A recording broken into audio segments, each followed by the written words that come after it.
Hey, folks, welcome to Bouncing Brains. I'm Sean Hatfield. And I'm Freddy G. Joining us today on the podcast is comedian Bobby Garza. Ooh, that's nice. Comedian Bobby Garza. Bobby Garza. That right. means that you're funny. I got a word in front of my name. Yeah, well, I mean, I'm always hesitant to call myself a comedian, but if other people want to, then I am totally fine with that. Yeah. It's like having a big dick, you know what I mean? I am totally comfortable with that also. You don't want to be the one that says you got it, but Yeah. Right, yes. But if the rumor gets spread organically. But I mean, let's be honest, if Sean were to say that you had a big dick, it'd be kind of weird too. Oh, but, people would start to wonder, like, how does Sean know? Yeah. So.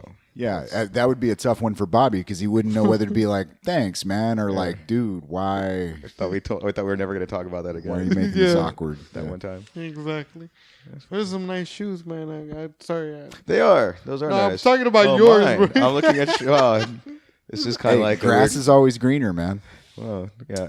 Those do look comfortable as fuck, though, man. I was looking at your shoes, and that's why I told you about the weird part, because I noticed your shoes. I'm a shoe dude. You're a shoe dude. Yeah.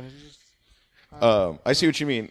These I actually got at I think Marshall's or Ross, and just if I can find a decent pair of shoes over there, usually around $25. So it's a steal. I like them. People are giving me compliments on them, so they kind of got this like slick, kind of classic look to them. He's wearing some classic Reeboks. Yeah, I was gonna say, man, if you jogged in the '80s on a budget, like that would be like what you'd walk out of the store with. Yeah, I do like definitely. those. I do like Reeboks. I don't know. I mean, I'm not like a specific shoe brand type person right now. It's just if it fits on me and it just if it feels if good. it goes pretty much with a lot of different things that I own, Yeah. just particularly like blue jeans and like I'm fine. Oh, dude, that seriously, like I'm jealous of the gray, man. Like the last pair of Converse I had was a badass gray color that just went with everything. They've really seemed to like come out with more variety. Converse really like hit again. Like they never got old. They're always in style, and then just but before I think the selection of colors wasn't as kind of crazy as it is now. Yeah, it's like it seems like they were because well, the it's kids not love even. them. It's almost like remember when Windows finally gave you the option to have like multicolored backgrounds. Yeah, it's like all of a sudden instead of just having the standard thing, now you've got fractals and all. It's same but now thing you with can Converse. color coordinate, with any other kind of colors that you. Oh, dude, I am telling you that there is probably some hunting gear company out there that already has their proprietary camo pasted on the side of some fucking All-Stars, man. Yeah, exactly. The freaking and the All-Star is part of the camo too. It's just kind of recessed in. You can barely see it in the shadows. you get at Cabela's or whatever that. Yeah, man. So, All right, whatever. some so when you're fucking- a hipster, but also Yeah. is sitting in your dad's blind. So You know what? I bet somebody could probably make an argument since they're flat bottom shoes. You can feel the trail better. You know what I mean? The only problem I've ever had climbing up surfaces in Converse, man, is the fact that you can't buy wide Converse without going online. So you have to buy, if you got a weird ass foot like mine. Yeah, Like- I have a weird ass you foot. do have to break them in kind of because they are very narrow. Yeah, I've got like an 11 and a quarter, but it's wide as fuck. So I got to either buy an 11 and a half or a 12, which means I got an extra either, quarter inch, half inch hanging off. Same thing. Actually, And I actually have to do that with my Converse and with that's the reason that I don't tie my Converse, because if I tie them, Right. I feel they suffocate my foot. So like it's just it just doesn't work out.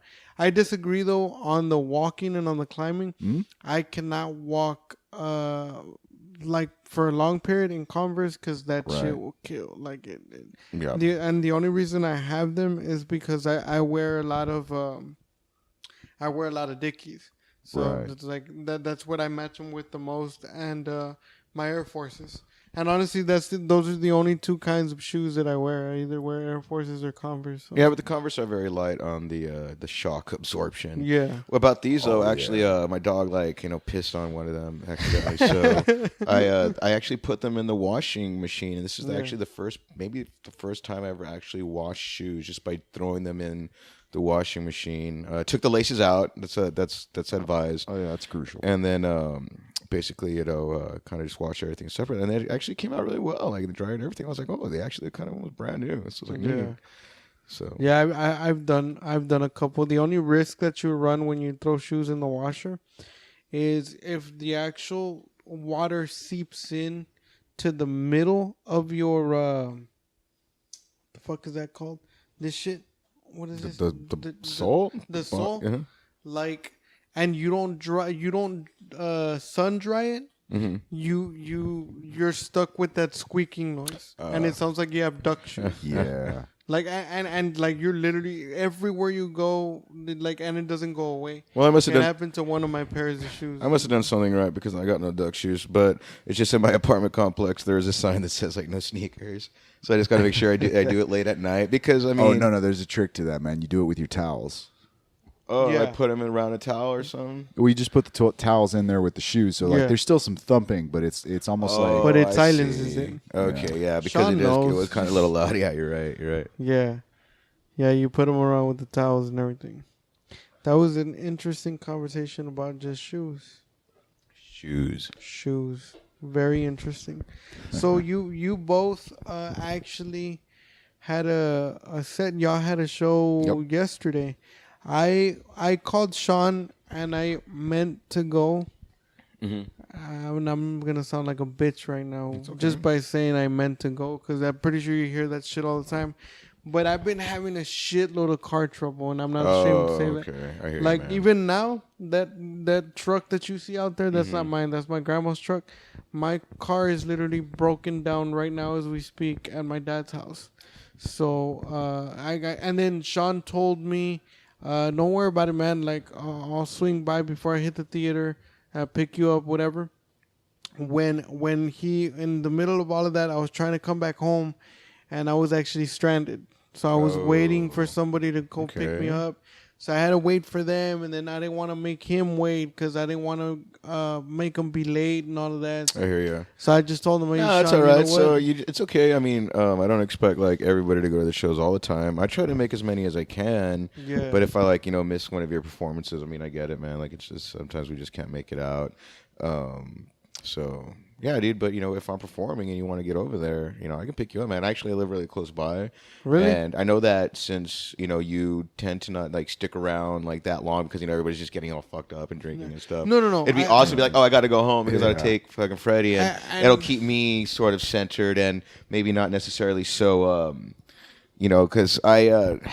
You find a willingness to kind of stay out and if there I have a later. reason to get out or whatever. So what I got from that is he wants to use me as an excuse of like I gotta take him home, so I'm gonna leave early, Yeah. But it's also much an excuse. It's a way to keep myself and my own like alcohol drinking and spending money like in checks. You know what I'm saying? Yeah, That's not yeah, such a yeah. bad thing. So every once in a while, like a couple of times, Mario stopped drinking and he's, he'll do, take him to the show. I'll do time, whatever. It's like ready to go. Let's go, and I'll leave with a sense of like going and just chilling out,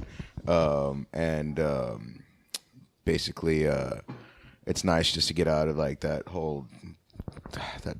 black hole of the drinking downtown thing where you just sort of next thing you know just blurs of where you were at and stuff. Yeah, man. I've mentioned this a couple times, man, but I don't think the let's say intensity of the self-destruction down here is quite to the point where it's gonna say burn somebody to a crisp, but there is a tendency to wallow.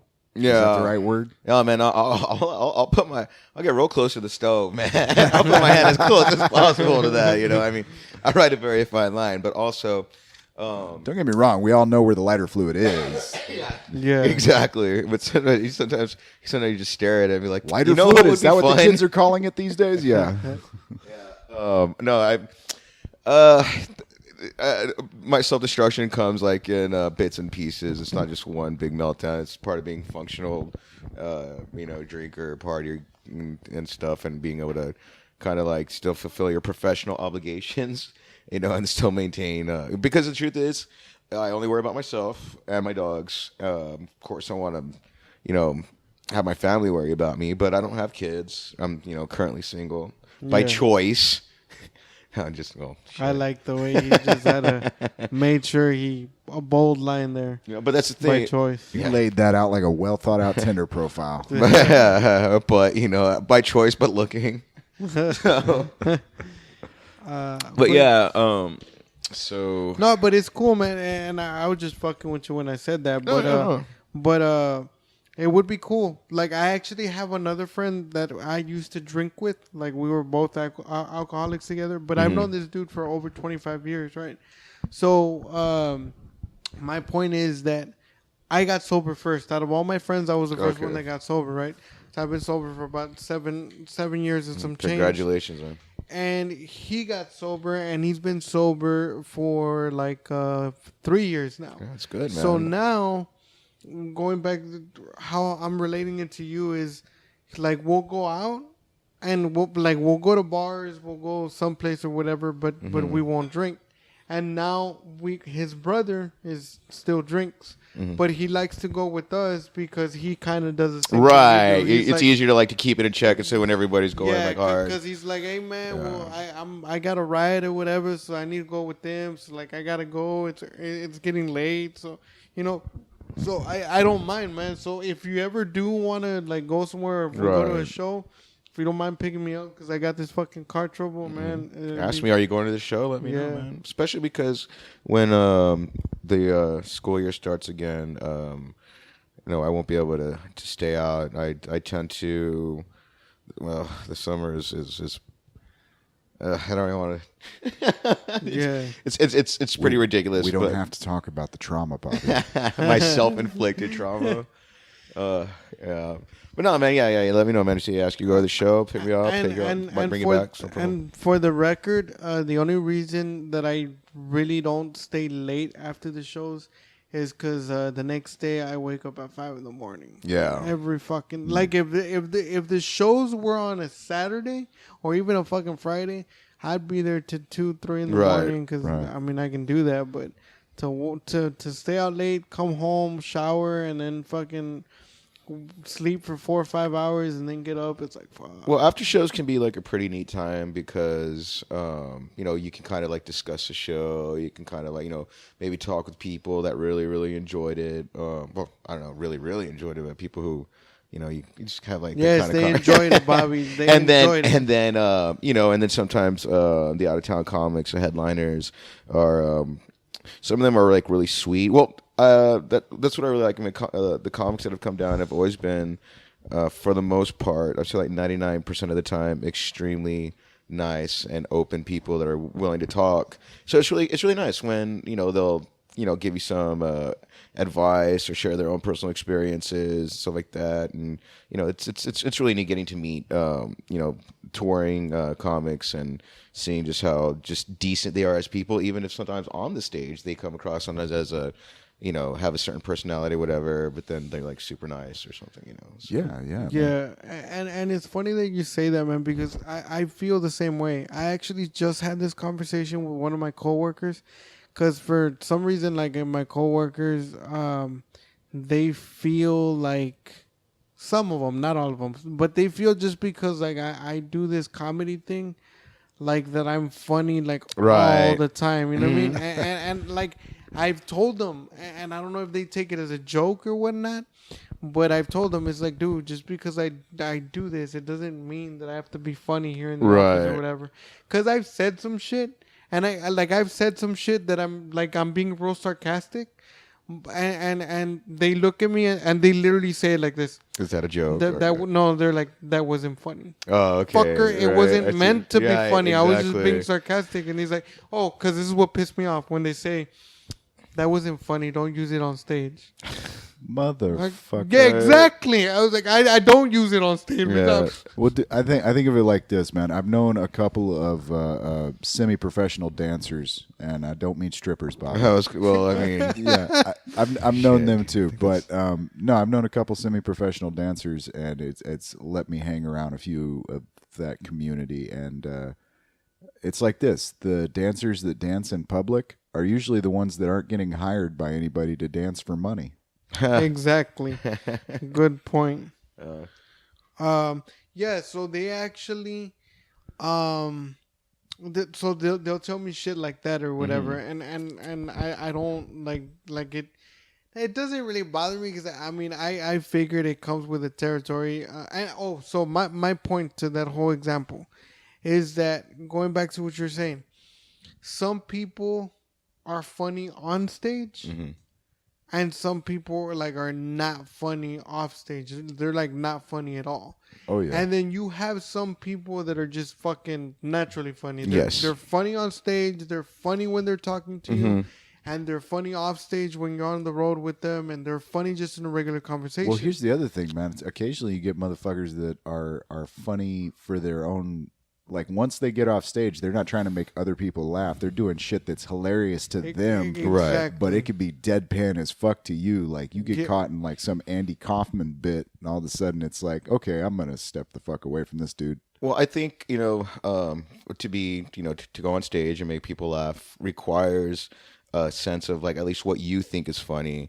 And some people are, like, some of the funniest people that I've ever met in my life are not comics. They don't go up on stage, right? But they're really funny, and they know they're funny, and they crack me up. And when we get together, we have a great time, whatever. And they're like, so I guess there's something that separates maybe people who want to kind of harness or kind of focus on, like putting together maybe an act or a couple of jokes and making those work. But doing comedy also requires, it's a lot more than just telling jokes.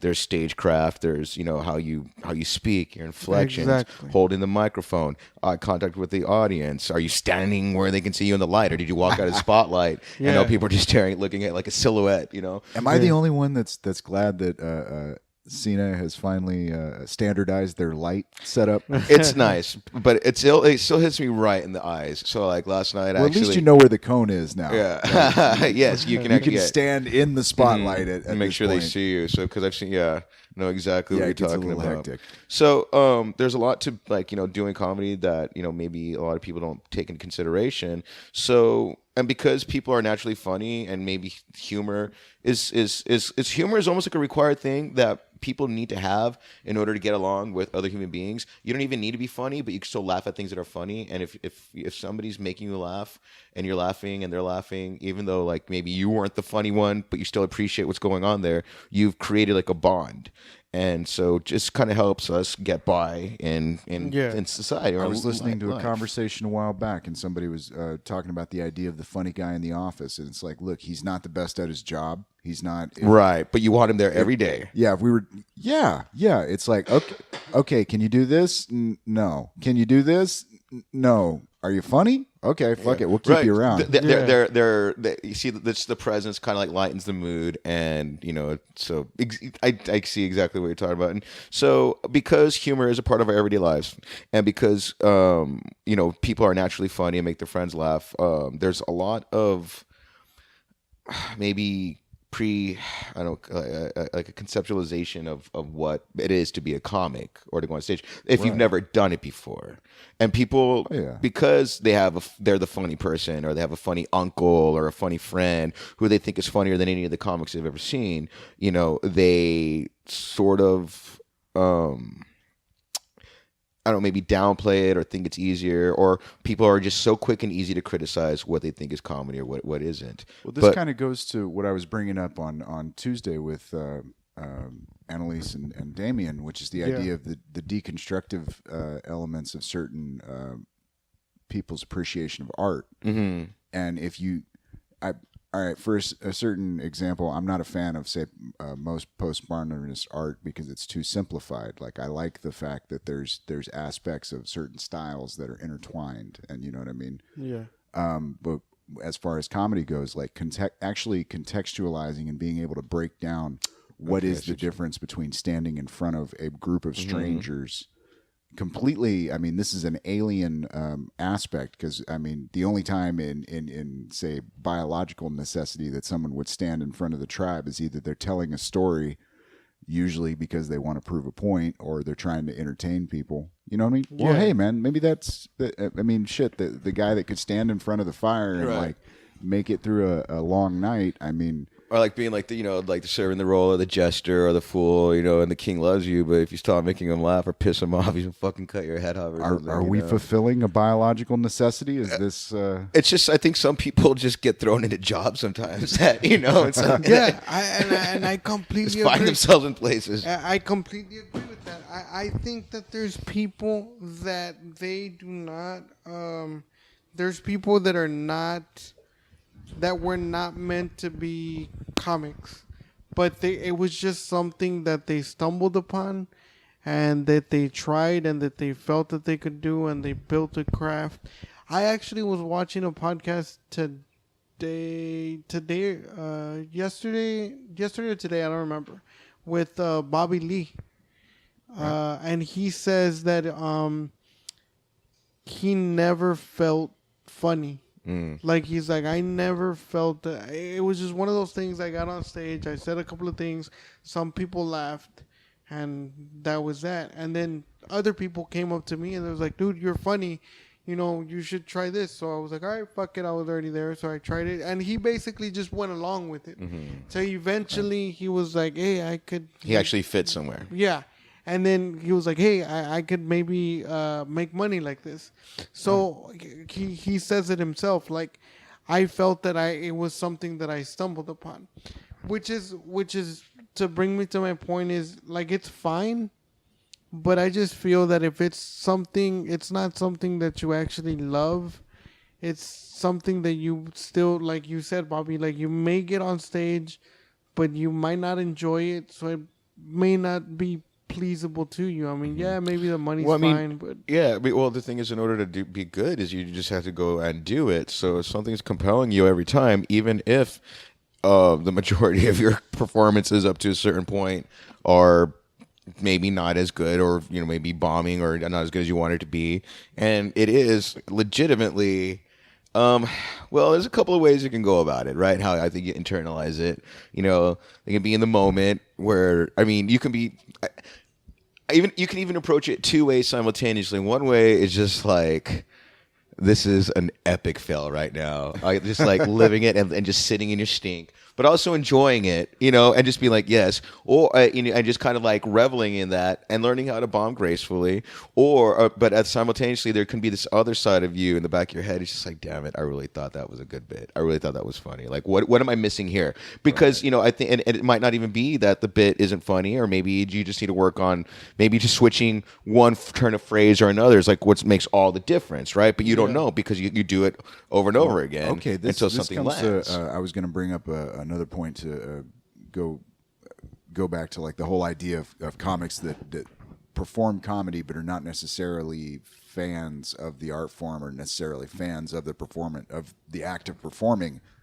But I think there's also, it's temperament, right? It's how people deal with certain situations. So, like, different people could move out of a bomb in a constructive fashion that would be completely opposed to each other. Like, it wouldn't work. Okay, for example, you're saying the whole roll around in it, like, and just enjoy the moment of it, the glorious failure. That wouldn't necessarily work for some people, because they're not getting that. They don't have the kind of personality that can take that negative charge and turn that into positive energy. Exactly. Whereas some people can. You go, fuck it, man. Your hate fuels me. Yeah. There have been moments where, I've probably, like, I'm not going to lie, I probably have been legitimately sort of kind of like embarrassed for myself. But, you have to there's only one way you're going to get better, is if you keep on doing it. So if you can get past it. And actually, the times that I've been more embarrassed or more like is and I've already learned this to get out of the situation. This is a lesson I learned a long, long time ago. Is that whenever someone's like, oh, hey, yeah. So people say you're a comedian or whatever, right? And you're like in a non-show scenario. Say you're at a party or a barbecue or hanging out with friends or a bar or whatever. Oh, you're a comedian, so tell me some jokes. Dude, exactly. you got, and then it's like I've already learned. It's like, you know what? No. I hate that shit. But there's I just want to continue, because the thing is, it's just that people, when they put you on the spot in that way, they are testing you. And they have already removed themselves from being like an audience. They're putting themselves in like this critical thing. And then now, you have to like, be like, ba-da-ba, and then they're like, I don't know. It's like, well, and it kind of always, and it's not like making an excuse for myself. Like if I tried working a bit in some sense or form and it just fell flat, but just, when someone like corners you and you kind of feel like obligated because you want to defend your reputation. People say, oh, but basically, what I realize is like, you know what? Fuck them. It doesn't matter. It's so basically, it's like, no, I'm not going to do that.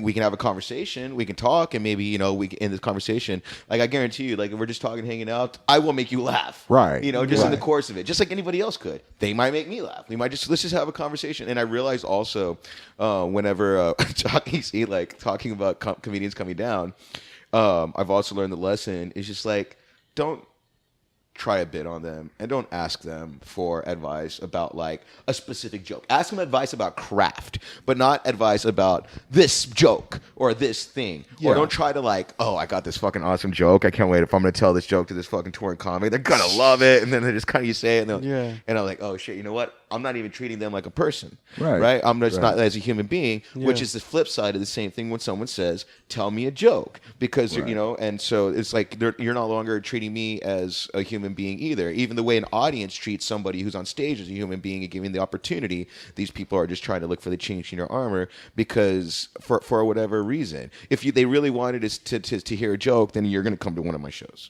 Well, I think of it like this, man. There are a lot more writers than there are editors when it comes to literature, and part of that is that there is a bit of a conversation that's kind of been going through is the idea of what was the exact? I had a phrase in my head just a second ago. Anyways, sorry for the cough, guys. Oh, internalizing other people's art, right? Like. There's a tendency amongst the creative mind, certain types of creative minds that just kind of want to like, I can't listen to their shit, or that'll get involved in mine. Somehow I'll internalize that, and it'll taint my purity of thoughts and whatnot. You know what I mean? You get comics that don't want to listen to other comics because they're afraid they're gonna secretly steal a joke. Right? Yeah. Which is kind of crummy because you really. That just sounds kind of a little bit paranoid, and if having a joke taken or something like that occurring is of course a pretty crappy thing. But if you're worth your salt, it just really depends on how far you want to take it. But you're always going to be able to come up with material, and it's not saying like let them have it, but the truth is it's just like I'm not like a mystical person, and I'm not saying that karma exists, but I just feel that someone who kind of acts like that continuously, it eventually like will catch up to them, which I guess is kind of like karma. But I'm not talking about like mystical karma. I'm just saying like the way you act will eventually, Well, again, if that's the way you're behaving towards it, that could be for multiple reasons, man. Like one, it may be that you're genuinely going like, okay, I am going to mindfully not partake, right? You know what I mean? Just to as a self-discipline. But you may also have people who are neurotic in the sense that they're genuine, like an OCD almost type of. I can't fucking listen to other people's shit. It's going to drive me crazy. You know what I mean? I've heard multiple comics say on like podcasts and stuff that like Dave Attell calls him up at like 3:00 in the morning, like, "Hey, do you have a joke like this?" And it's like, okay, man, like, okay, but again, that's a creative mind at work. That's the way the man operates. Because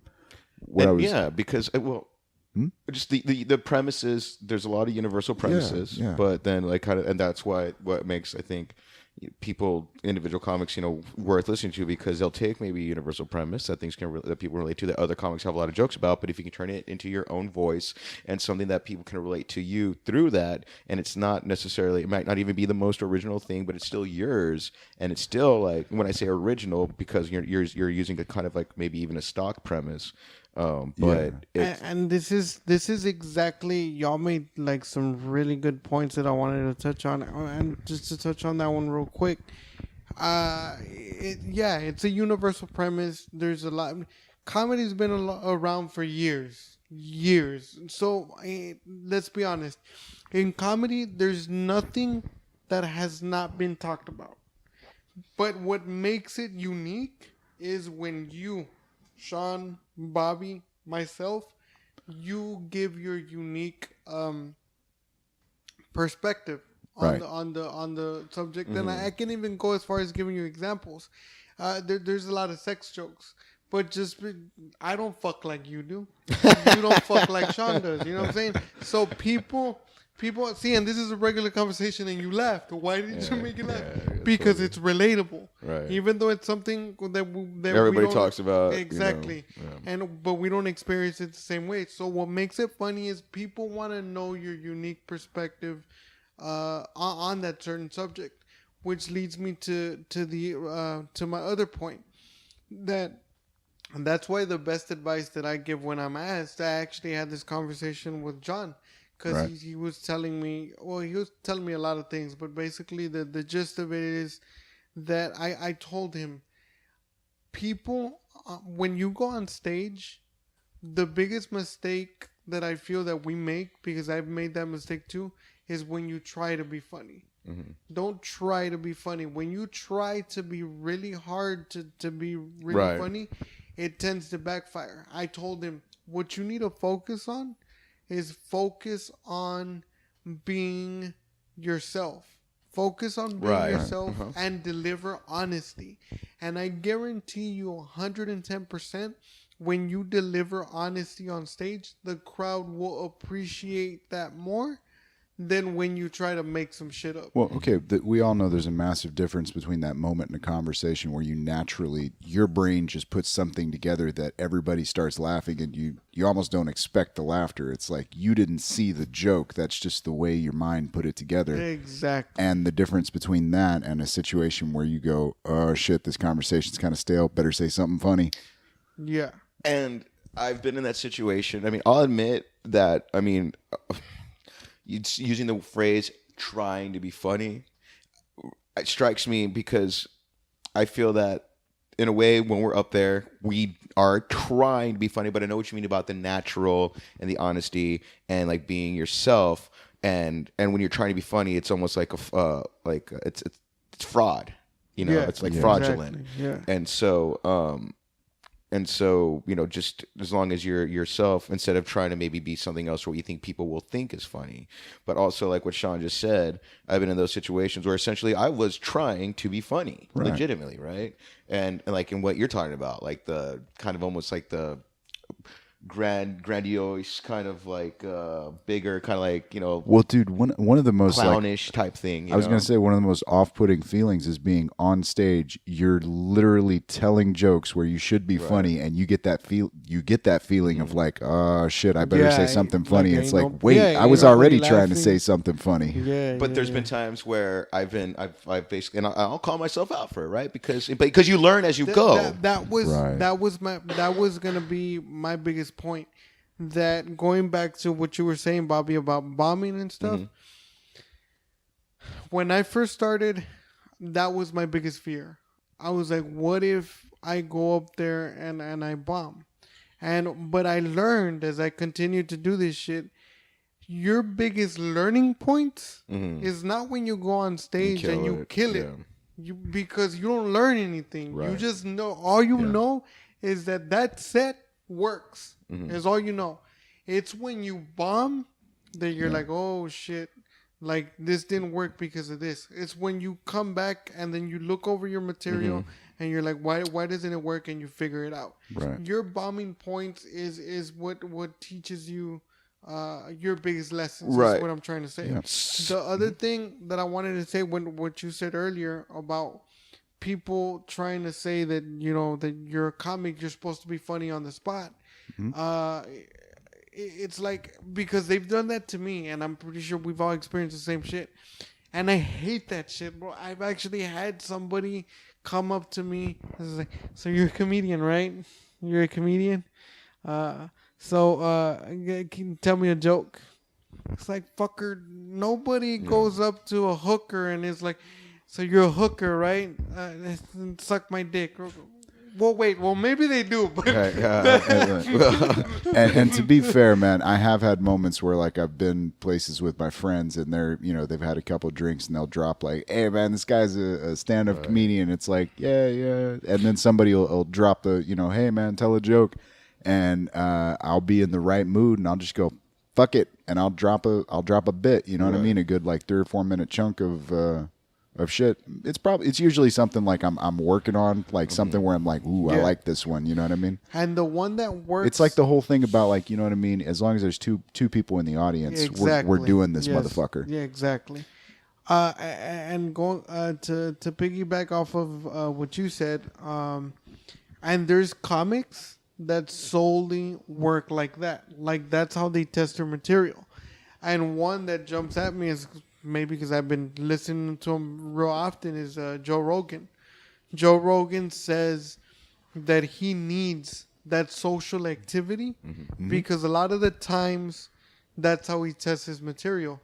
Jamie Foxx does the same thing. He's like, the way I test my material is, yes, I think about it, I write it down, I process it in my brain, but because I wrote it and I processed it in my brain and I thought it was funny, it doesn't necessarily mean that it's funny.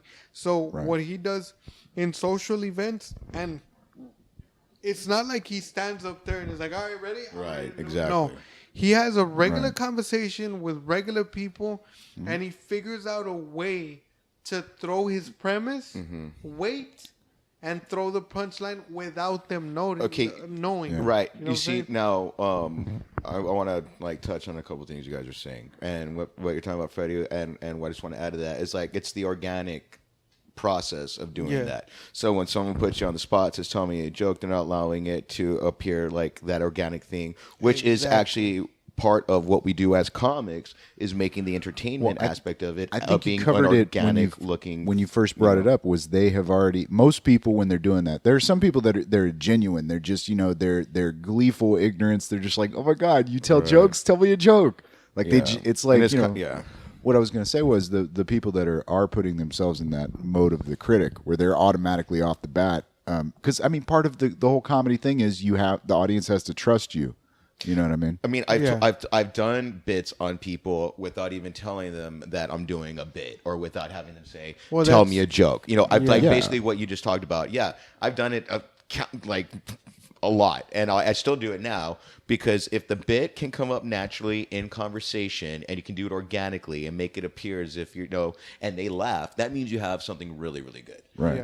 Because it is natural, it does come out organically, and I've done that, like, where I've legitimately just like started a conversation or where I'm in the middle of a conversation with somebody or group of people or whatever, and then it kind of goes this way, and I realize I can actually do this right now if I wanted to, and still make it seem like it's part of the original conversation that we were all a part of. Yeah. And then they listen, and then it gets the laugh, and so that's just like, and so I'm saying that I guess there's a lot of ways to approach it. I don't know what you mean, but some guys, go out to, I was listening to, another podcast where basically talking about, some guys would go, on a street corner, go to a laundromat, or go to a playground or a park or whatever. I don't know about a playground, but a park. and they would, and basically just kind of start shouting at people and gather around, get a crowd, and work some material.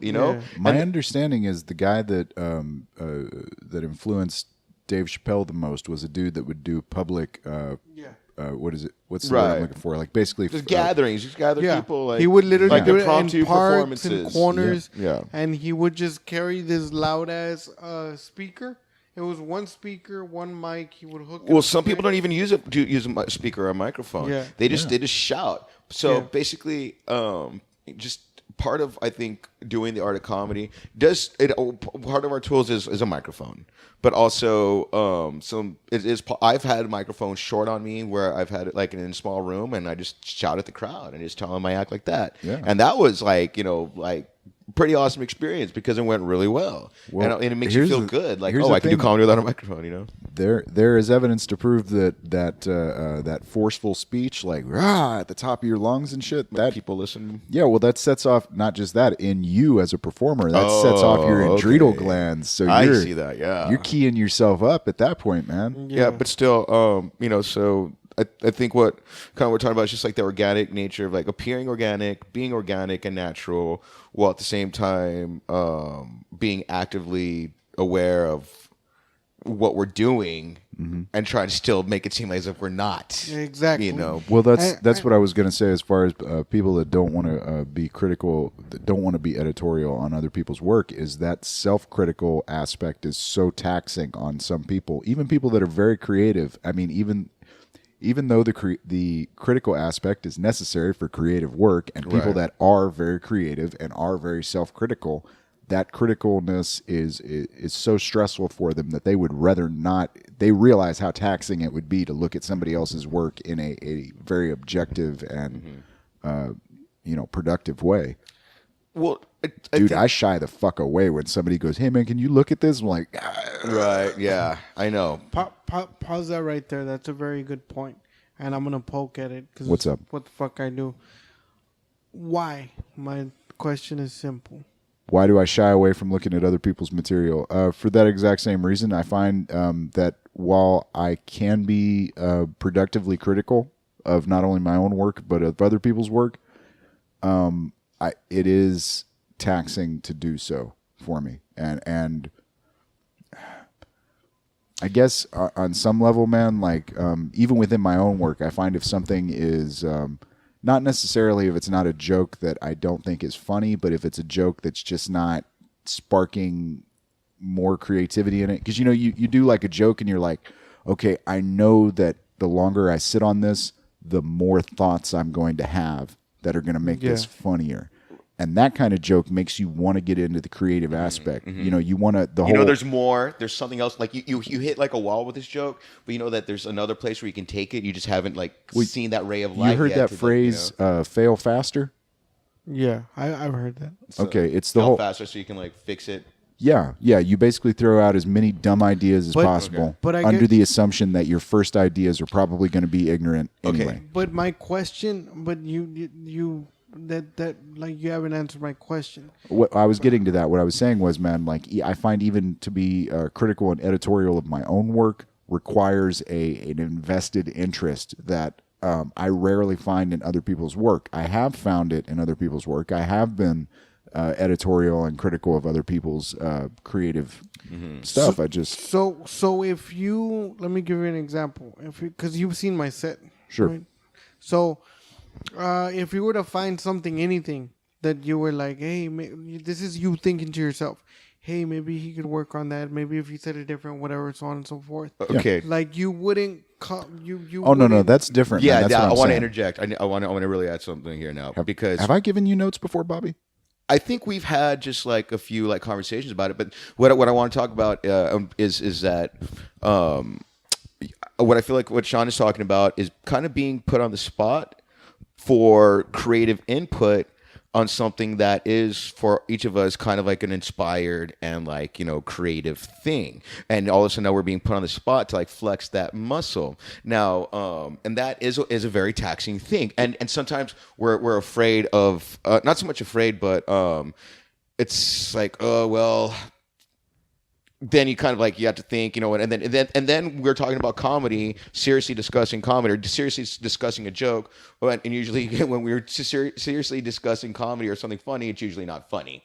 And then another thing is what you're asking about though, and what we all do with each other is when we see each other do an act or whatever, and we realize a tag pops into our head. Say you do a joke, right, or a bit, right, and I got a tag for you, right? It's not because I was seriously considering what tag can I give Freddy. What happens is you said something, and then this idea bubble plow, just spontaneously exploded in my brain. I'm like, oh my god, if he had just if I can tell him to say this because I came up with that immediately, instinctually for you. And I was like, yo, bro, that one thing, this, tag, and then you're like, oh shit, that is actually the creative process that we do naturally, kind of for ourselves. Except we're good audiences, we are supportive of each other.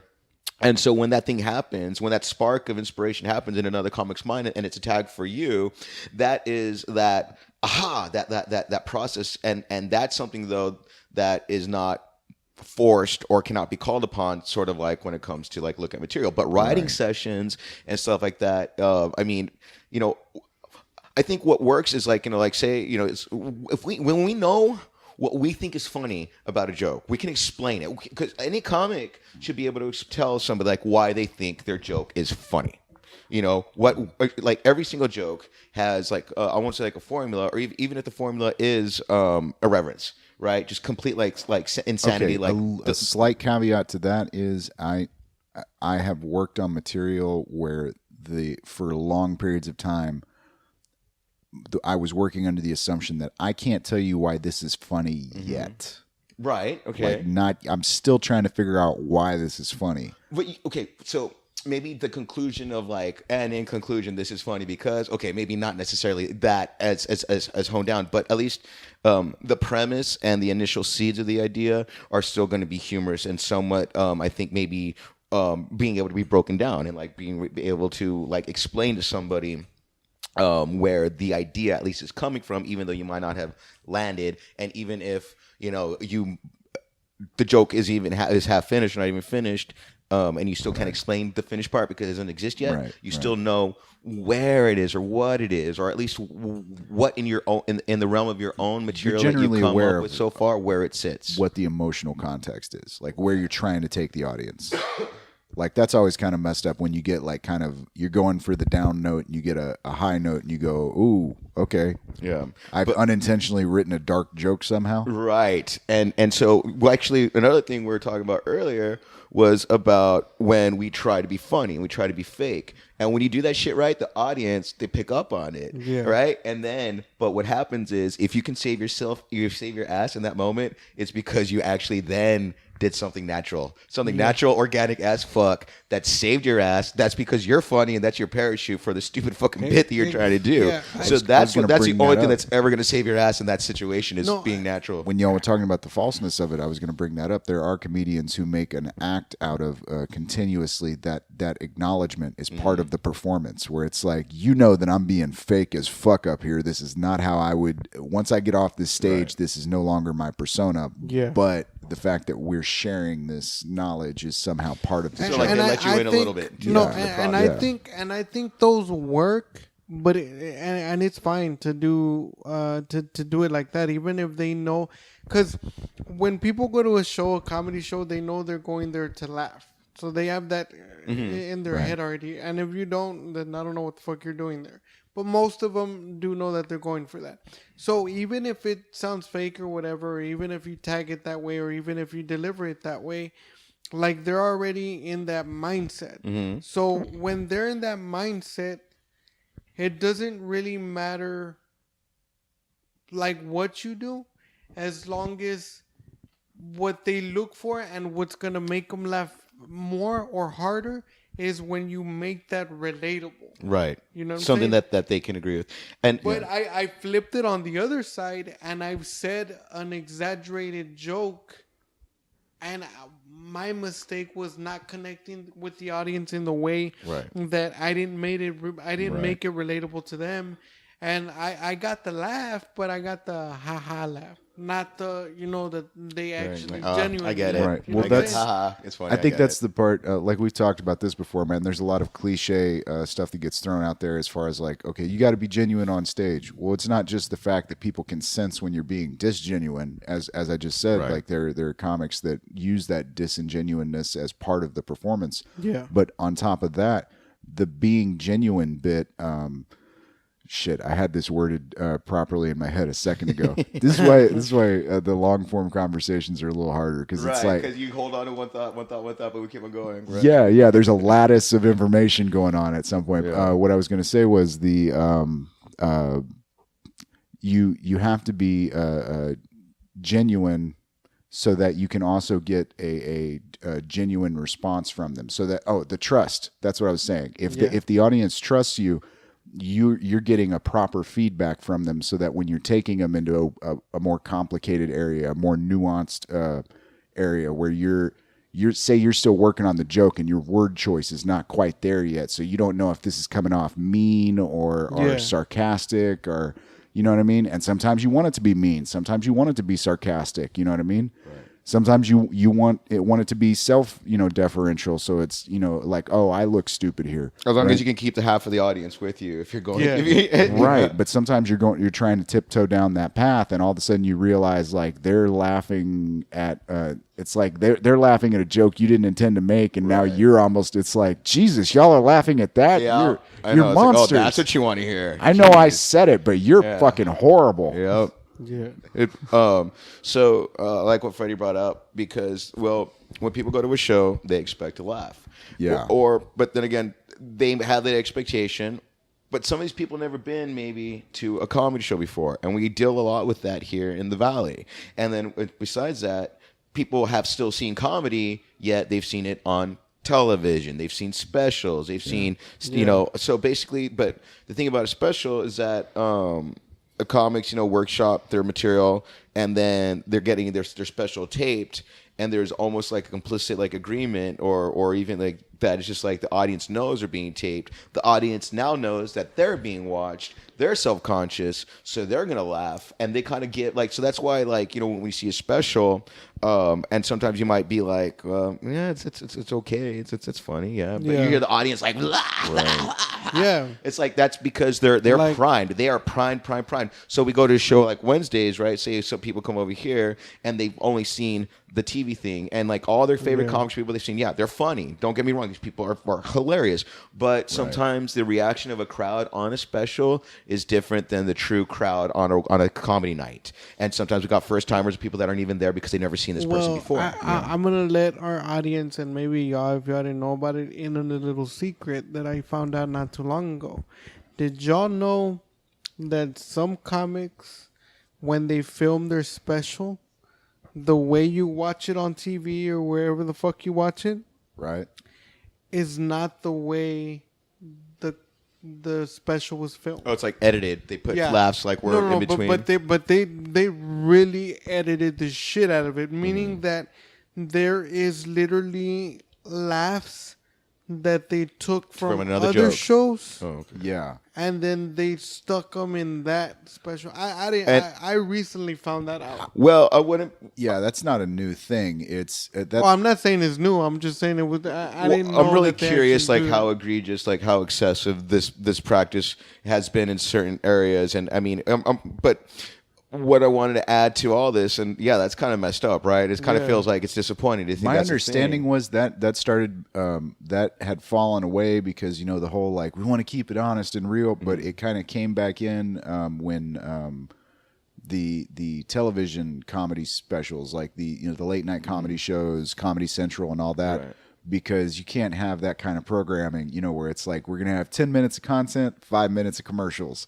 Like, nah, man, you got to keep it going. It's like, and that joke wasn't so good. We're gonna have to edit some laughs on that. And my understanding was that used to happen a lot on the late night shows as well. Like, even if they, like, you knew if you had a bad set, and they'd let you know if you had a bad set, but they'd still edit in the laughs. Hold on, but you guys know why though? Because laughter is a contagious thing, right? As social creatures, being able to laugh along is like, again, back to like the purpose, like what humor does. It goes like this. There are videos out there that use, say, the Big Bang Theory, and I'm not shitting on the Big Bang Theory. I've never watched the damn show, but I did watch a video where this guy was breaking it down. It's like a lot of people feel kind of like a disconnect when watching that show. It's like I feel like I'm not getting the jokes, and that's part of their whole thing. Is it's like, oh, it's geeky people, you're not supposed to get it, and it's like, no, if you take away the laugh track, it's weird as fuck. There is no joke. Yeah. Like that's the part that, and they just like stand there, just like looking all awkward. I've seen that people have edited out the laugh track, and like they're just people. Well, hold on, I just want to add real quick, Freddie. I'm sorry, this is the last time I'll cut you off, but the thing is, I don't know, Bobby, right now, Bobby, you are the guest. But I just wanted to say is that because laughter is contagious. So if you're watching a special, and even if they do the canned laughter, that edited shit that you're talking about, right? It still makes it look like this person is funnier than what they are. But what it's also making people do is think the person's funnier, and then next, if you hear a crowd response and laughter to a joke that you felt was mediocre, but the crowd's overselling it, you might actually join in on that crowd's laughter because that's a psychological trick that's been played on you because now you've been sucked into what they want. Because it's not so much they're kind of like making the comic look like they're funnier than they are. That's part of it, but also it's the con because when people are more likely to laugh when other people are laughing. Yes, you know, and that is very true. And our favorite audience members are the ones that are watching us, right? And and we're doing our shit, right? And it's like a numbers game, right? So it's a numbers game. If there's 100 people in a room and you can make 50 of them laugh, that's 50 motherfuckers laughing all together at the same time in the size of that room. It's gonna sound massive. You know. So I think it's very rare that you ever get really like 100% of the room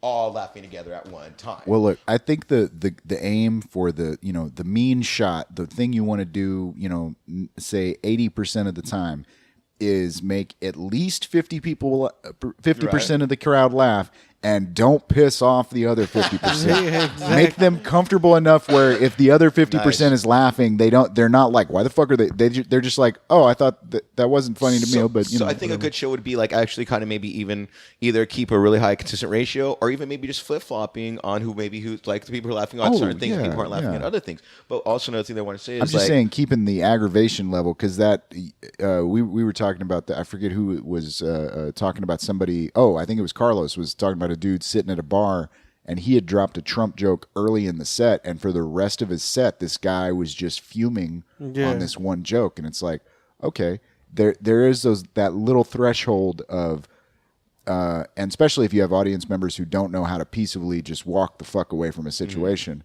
You know what I mean? Well, unfortunately, sometimes I don't really like the word trigger, but sometimes we'll just definitely get somebody's. I actually found myself using it in a conversation the other day, and it was just like, you know what, man? It comes from psychology. It's a useful fucking word. Yeah. We never know who somebody's tipping point is at, or so. Why wouldn't you want to use trigger? It's just because it's just social it's a buzzword. context. Yeah. It's just a buzzword right now, and it just feel like maybe it just sort of becomes like overused. So basically, its initial. But I mean, if you're sort of like diluted. If you're trying to like describe something, but in this case, it definitely I don't. Yeah, but it's just But but I want to say is some of my favorite audience members are like, hey, you're doing your thing, and now and you're kind of like blah blah blah, and you say you finish the joke or whatever, and you're kind of like you're looking at the crowd, and there's some blank stares. But then you catch a couple people, they're looking, and they have their mouths over their hands over their mouths, and they're like giggling and they're laughing, and you just and I always like I'll sing them like, hey. Thank you, and it's okay to laugh out loud. But the reason why they don't want to is they don't see anybody else doing it. Exactly. So I'm saying is like, so it's people are easier to laugh at something when other people are laughing, and people are less likely to laugh out loud if nobody else, if they don't want to feel like, no. Well, it's like the whole, it's like the law of inverse comedians, man. Like comics won't laugh out loud at the stuff that the audience is laughing out. Exactly. But if you say something that is back of the room, fucking like, we know why this is funny. Yeah. They will laugh the loudest. And I think those people are actually the ones that maybe get what we're doing. The audience members are laughing when nobody else is laughing. Oh yeah, those are the ones that actually truly like that. For some reason we were able to connect with their sense of humor also. And the truth is like, look, I mean, I know. I'm not speaking for you guys, but I would just guess that we don't like everybody. Okay, we don't like there. We like in society. We genuinely tend to probably have severe. You mean as comedians? As human beings, when we're just before we get into the shit talking, I was going to say, just as an inverse to what I was saying earlier about the one person that's fuming on the joke, at the beginning of the set. If you can get that one motherfucker that is still like, you get the slow chuckle going in them, where like they're like just. They're not even paying attention to your material because they're still laughing at that joke from earlier. Yeah. They're just you've been forced to move on, but if everybody else had the same reaction, we could just like love it together. Just like dude, you just want to stop and like just bend down on the stage, just watch them, just be like, it's like a small child giggling. It's the laugh high. Thank you. It's the laugh high. It's the laugh that gets you high. I actually talked to one of my friends about that. I was like, it's just we do it for the laugh. So and it goes back to the same thing that we were saying earlier. Even if it's one or two people that are laughing, it's just that's what we do it for. It's that we for comedians, it's the laugh high. That's what gets us really high on, and then that's what we chase. And sometimes it's the last person you expect to, like when you divide the crowd, you see people like come in or whatever, and then like you have one of those moments, and you're like, Man, that old lady's cool as fuck, man. She totally got that joke. Honestly, it's like you just read my mind, man. When the old lady's laughing at the dick jokes, you're just like, thank you, ma'am. There was one, I was listening to somebody, and they were saying, and it was somebody like really famous. They went to go see, who was it? It was David Spade. Mm-hmm. He was in the audience. And it was a small, like, rinky-dink, whatever, you know. A small venue? A very small venue. And then, Andrew Dice Clay. Right. He just walked into the venue. Like, he wasn't announced. He wasn't nothing. He just walked in, went up to the guy. He was like, hey, man, is it cool if I just jump in the lineup? And, well, I mean, no one's going to say no. So... David Spade was in the audience. He didn't know that Dice was going, whatever. So he goes on, right?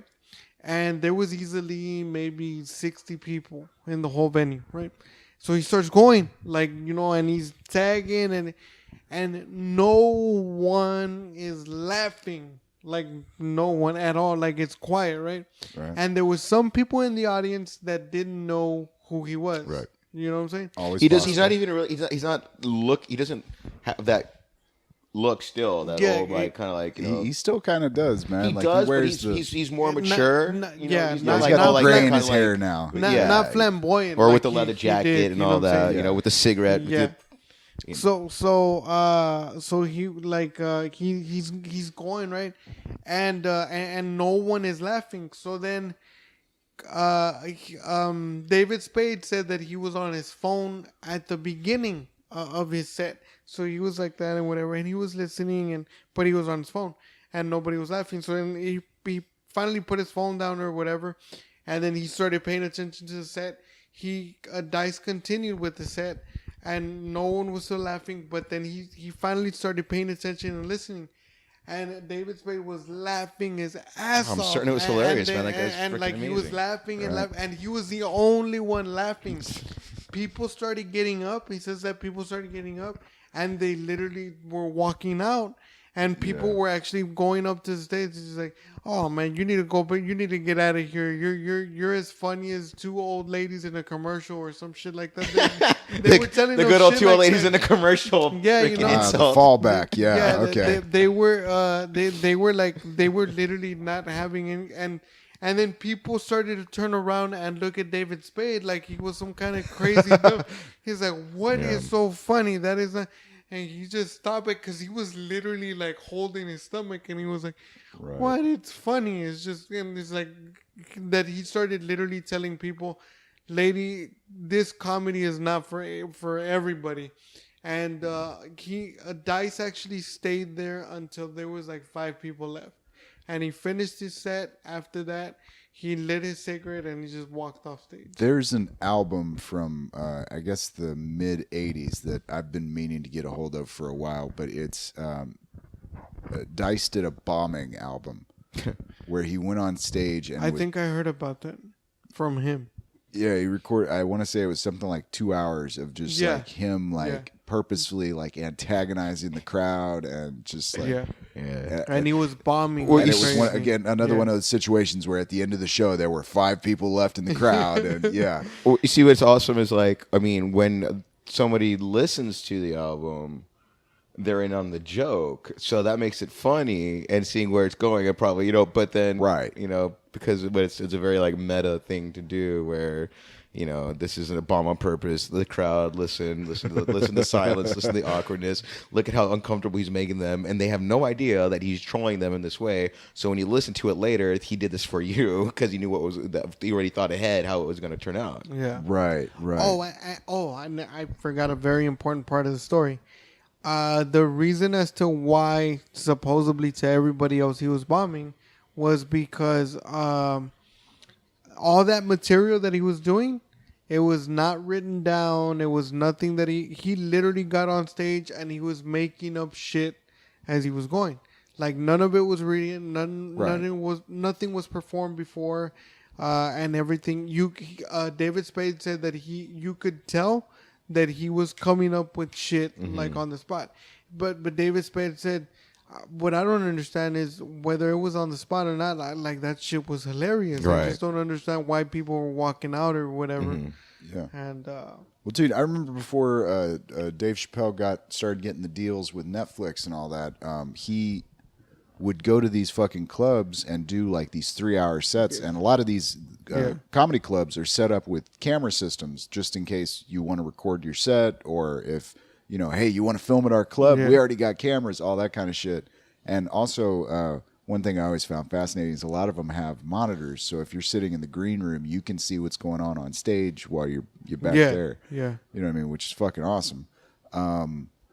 Where was I going with this? Oh, yeah. So there were a couple clips that got out, like these 3-hour fucking sets that Chappelle would do at like these clubs in New York where people are wandering in, staying for like an hour and then wandering out. So by the time the 3 hours is over, it's a completely different audience than whoever the fuck started out at the show. Exactly. Yeah. And I remember like checking those out online and downloading torrents and shit, man, because it was just the idea was fascinating. Because especially because he was working on that whole style. He seems to have kind of moved away from it a little bit more. Either that or he's found a way to normalize it so it's not as obvious. Yeah. But for a while he was doing this whole thing where all the material was that very off the cuff fucking I'm just up here rambling. Right. I'm gonna light another cigarette in the middle of this story because I don't really care. You know what I mean? Yeah. It was. And don't get me wrong, coming from Chappelle, that's fucking great because even if you can see what he's doing, you can appreciate the skill with but which also he's and also the taking the risk of like maybe not even being completely funny sometimes, but at least still being compelling and being interesting to listen to. I've had people tell me like at an open mic, when there's not that many people and you do your stuff, and then so the guy comes up to you and he's like, "Hey man, that was really funny." And I'm like, really? Because I was looking at you the whole time and you didn't laugh once. And he's like, no, I'm just not like an out loud laugher. I'm just like, bitch, don't fucking tell me that. But still, they'll be like, no. He's like, no, I thought you were funny. I just didn't laugh out loud. But I mean, and I was like, okay, and they're I'll watch specials, I'll watch comedians perform where maybe I'm not busting a gut or like laughing out loud, but I'm still really fascinated and locked in, and it's entertaining. In a certain sense, and you still get something out of it. But of course, I would be able to, and I would love to just be able to bridge the two, because I want to be funny. I want to make people laugh. I want to make them laugh, bust a gut laugh. But also, I would like to also be thought, provoking or kind of engaging to a certain extent, and have them sort of and have kind of like meaningful one-sided conversations with them about things. But I also like, being kind of ridiculous and irreverent and just silly. And also, sometimes having like a good turn of phrase, and I'm sorry, like I like a pun. All right, you can groan all you want, but like if I can work in a good pun somewhere, it's like I'm going to do it. And I love hearing comics like that, especially what you said, Bobby, about look, I mean, whenever I do get paid, I get paid up here primarily to make you laugh. So my job is to get your attention and make you laugh. But the biggest and most important thing, at least to me, that I've had, that I've done, that I've had, and that has stuck with me, is after every show, after every performance, whatever the case may be, I want you to leave with something. Right. It doesn't have to be something big. It doesn't have to be a life lesson. Mm-hmm. It doesn't have to be a theory, or you know what I'm saying? Like, but just I want to give something to people that say, you know what, I heard it there. I learned it from right, exactly. Or this is where I got it from. Or even just, sometimes I think we can even if they get to know us like as a person, or at least almost give them the illusion maybe that they know us, and that they kind of connect with somebody that, that like, hey, the guy was all right, or he said, he's pretty cool, or like whatever, like, because as when you're on stage, we're also like we have personalities. We're a personality, and so sometimes I might not have gotten something completely of like what you had mentioned, but sometimes I'm like, that I just really enjoy that comic's personality and who they are. Like, I'm glad that person exists, and they're just like here to kind of like connect and make me laugh, even though maybe it won't be something like super like, you know what I'm saying? Like, it's more about maybe them just liking us as a way, like you like a band or something, you know? Like, I just like listening to this guy or whatever, you know? Even it might not be as, in the end, at the end of the show, maybe we didn't do like a big like aha or eye-opening moment or whatever, but there's still something like about, like you know, hey, you know what? Like I'd have a beer with that guy or something like that, you know. Fair enough. And sorry, Freddy, about the drinking. To me, that's the age-old question. If you don't like a man's material, can you still like him as a human being? Exactly. Yes. Real quick, I'd like to interject with this real quick because I was thinking about it today. Most underrated comic, in your opinion? Oh boy. Underrated, the keyword. Underrated. I really don't know because I listen to like a lot of specials, on online. I have a podcast subscription service which offers a lot of comedy albums. So there's a lot of people on there that are not like household names or very well known. I mean, it's hard for me to like answer questions like that about like specific people or people who are going now, or like even maybe somebody from the past. You know what? Actually, I'm probably just gonna echo something that I heard from somebody else.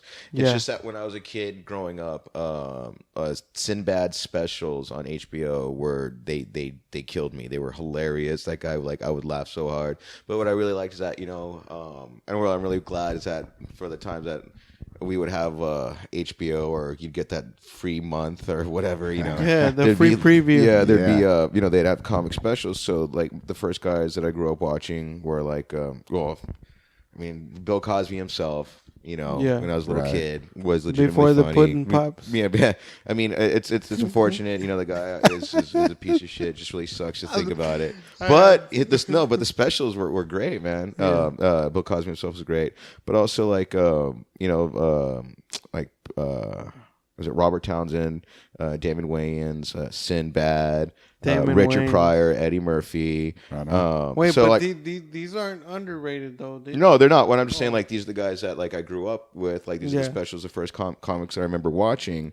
I like the way he did that. He was like, I'm going to quote somebody, and let me give you some context. Yeah. But so basically, so Sinbad, I really, really liked Sinbad. And then I was listening recently because, I mean, he's never stopped working. He's always been at it. And I think it's that he just maybe just doesn't get the credit. And I can definitely say that Sinbad is somebody who like I thought was hilarious and was one of my first like introductions into comedy. So basically, maybe just to answer your question, it's just sort of like maybe somebody who I feel like doesn't get a lot of credit. You know? No, you got it. You nailed it. So you feel it's when I heard those people talk about it, like on that podcast I was listening to, I can't remember because I listened to so many, right? But on that one, they brought up Sinbad. I was just like, damn, I mean, like, and I always liked him, and I still like, you know, consider him to this day, like, you know, someone who was really good. Right. But and they also kind of they said the same thing, like, why doesn't he get the same credit? I was like, you're right, why? But you know, it's I mean, but then again, people know. I mean, if that he's awesome, but I don't know. I just I like listening to a lot of people. I like listening. You know, I'm very open minded. I mean. Love how Netflix has put so much emphasis on comedy and producing like these original comedy specials from comics that maybe wouldn't have had the previous ability to have them so widely distributed to. You know what? I'm glad to hear you say that, Megs. I think too many people were focusing on the fact that there were people that got some of that production money that weren't maybe in the personal, you know, whoever's expressing the opinion, in their opinion, wasn't necessarily deserving of it. These are people who have been working hard for years and years and years. Well, not just that, but the flip side is them being a little bit indiscriminate about who they're giving money to also means that they're casting a wide enough net, and so they are bringing in people that are wildly creative that wouldn't necessarily have gotten any production backing otherwise. But also, it's the exposure, and I mean, see, my problem is that I have no sense of self-marketing or advertising. I don't hardly do any social media other than promoting a show. You know, I love hitting the mics. I love getting, you know, gigs and trying to do like, you know, really good at them. But I don't necessarily put out a lot of like personal content or advertise or market myself to the extent that I know that successful comics do. but also I'm just still learning and wanting to practice. But also I'm just extremely lazy, and I just don't put in like I love how you just threw that in and also, so I mean, I know it's my fault if because no one's gonna push it like the way like I love to perform, I love to write, but just the other aspect of it, I'm like, and I don't have a computer. I mean, I have my phone, and I could, whatever. And I know that's like a computer is basically now a smartphone is basically a portable computer. But basically, it's just easier if you have like, a desktop, something to sit in front of, and maybe like put your content or whatever. And even if I had that, I know that I probably wouldn't be even using, the computer for that. Probably just like porn or something. So yeah.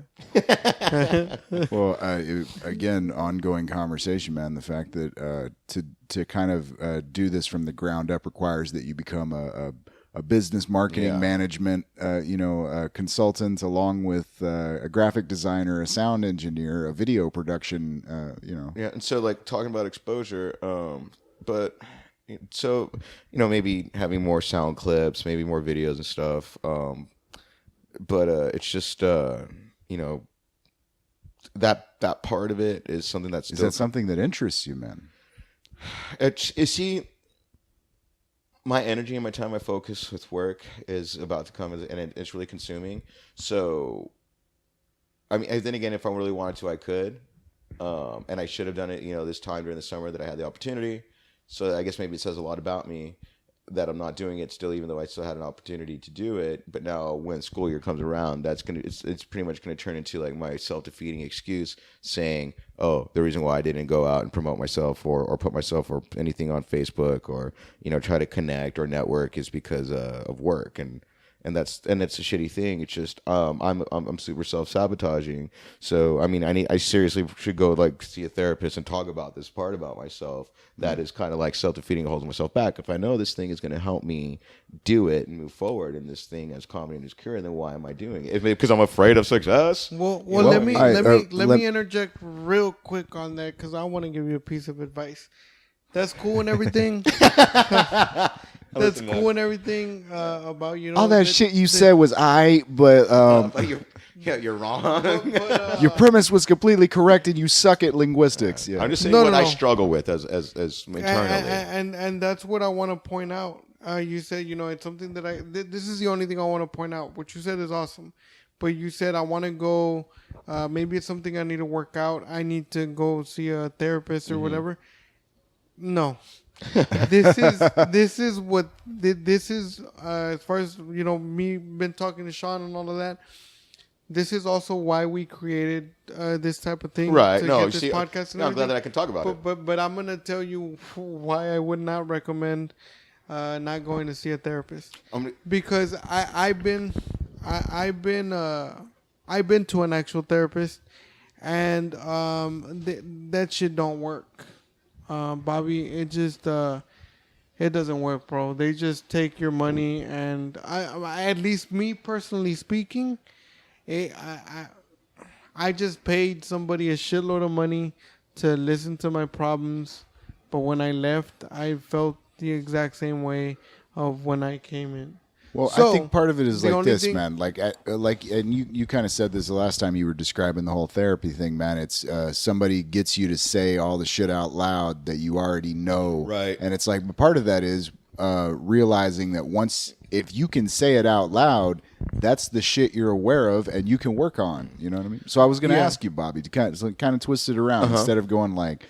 I mean, self-defeating nature. We all do that. We throw roadblocks in front of ourselves to give us either excuses or to give the out at the end, like why this didn't work out. But let me put it to you this way: if magically tomorrow you not only had the energy to do so, but the free time and the resources, what would you do, man? That's a good question. Okay, so I would want to be able to facilitate where I could hit the road more, be able to take my dogs with me, and just put myself out there more, kind of be able to perform without anything holding me back or any other obligations, and because I love writing, I love always coming up with material. Bobby, okay, I'm don't get me wrong, man. I'm listening. Freddy will ask you the fucking like, what What if unicorns were real questions? I'm asking okay, tomorrow, everything in your life stays exactly the same. Oh. You are in the exact same position, motherfucker. Okay. You didn't magically fucking gain like a couple of hours. Okay, I of didn't like fucking win the material. lottery or something. Yeah, no. What do you do? Like if you were just freed from what is a legitimate stress on time you would otherwise could be using creatively. If you had that free time, had that resources, and knew that you were at least comfortable enough to maintain your lifestyle right now, what's the next step, man? What's the project you would put some fucking effort into, put some time behind? That's the hard one, right? That's the question that gets your balls tingling. Well, it's because basically I would be doing the same thing that I'm doing now. I would just be able to pursue performing more without anything holding me back. I mean, because I don't perform as I deny myself opportunities to perform because of certain obstacles, or because the show's out of town, or and it's not that I can't go out of town. It's just I am codependent on my dogs, and I know like one of them like loves to chase cats, so if he runs out the door, stupid little fast bastard, basically I know that nobody else is going to put themselves there, no one's going to chase him to the ends of the earth the way I'm willing to do it. And so if I'm on the road and if he gets hit by a car or something like that, then or like lost and doesn't come home, and I never see him again, I will be traumatized. No, man, I completely understand that the way you put it, codependency, man. Like, my dog died recently, back in November. Oh, I'm sorry to hear that. Yeah, and it's and just to be completely honest, because this is the conversation, man, it was a little bit bittersweet because on the one hand, it was like, fucking my dog died, man. Yeah. But on the other hand, it was like, fuck, I don't have to worry about my dog anymore, man. Yeah, I do. Yeah, I get it, and I don't fault you for saying that. I see exactly what you're talking about. But that's something in the moment, though. That's not like you look forward to. Right. But if I could just sort of facilitate being able to maintain their well-being 100%, and then pursue, performing as much as I could, as much as I know I could, and then another thing is just basically I am myself on stage.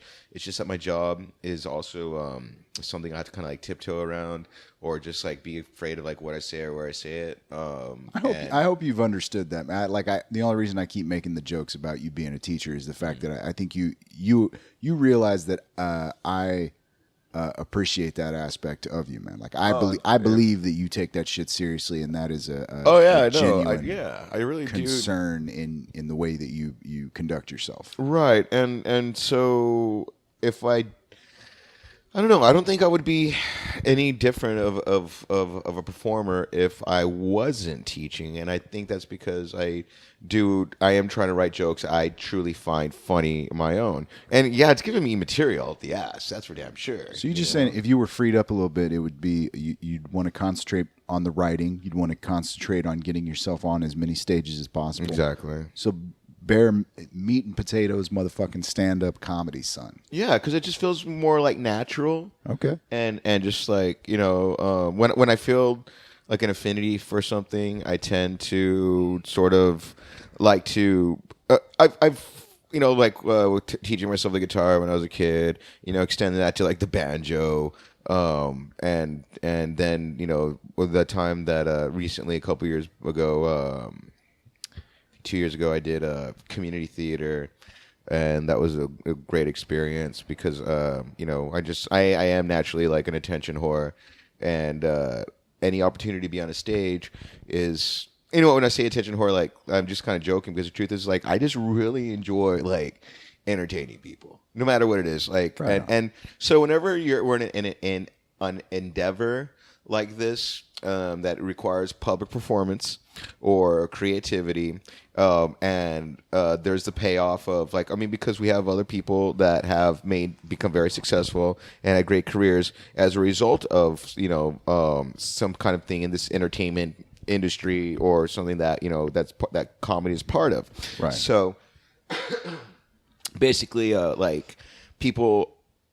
The same people that are going to come and say, well, tell me a joke, are the same people who are like, oh, you just want to be famous. You just want to be famous. It's like, no, I feel truly, honestly, like very comfortable in front of people, and I like communicating and just trying to and truly entertaining and being part of that process. Do I feel like do I feel proud if I do a good job? Yes. Is there do I understand the role that my own ego and need to be accepted by strangers plays a part in it? Yeah, I understand that too. Right. But I can truly kind of humbly say that I like just entertaining people, just just truly like making that connection. Well, that's why I've done these kind of endeavors, even if it's freaking going up and like singing karaoke. If I can make you laugh at me doing like the stupid rendition of this stupid song or whatever, then that's still like, or I'll sing earnestly. I'll honestly try to do like Simon and Garfunkel or something, like and so and even that in itself is still like there's just so I enjoy it, and it's just that it's part of it.